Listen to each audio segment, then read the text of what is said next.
Would you rather have Kobe or LeBron as a teammate in your prime?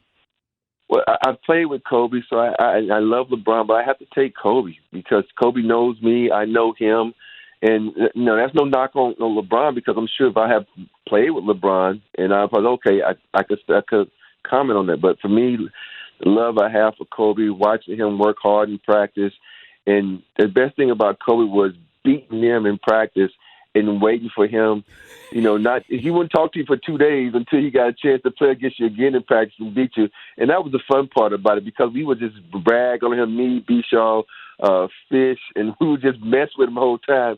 And Coach would be like, "Do y'all want to scrimmage today?" And we'd be like, "Nah." And he gets so heated that he could get his revenge. So, guys like that you love playing with. He was one of him, Dream, Shaq, and those guys were some of my favorite guys to ever play with. Of course, like Tony Parker and Manu and Tim also.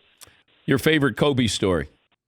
I think my favorite Kobe story is we were on a plane flying to Europe, and we were sitting there playing spades, and he was just sitting there watching us, right? And he was just, it's almost like a kid who hadn't seen anything before, and it was so funny. He was like, "What are y'all doing?" It's like, "We're playing spades." I said, "You don't know how to play spades?" He's like, "No."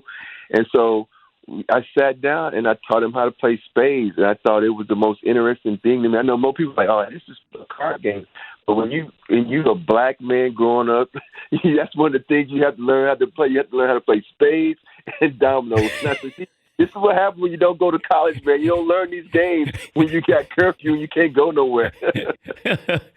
And then Kobe wants to master it, right? Yes, of course. He was he was such a guy who wanted to master everything. He was so locked in, so keyed in.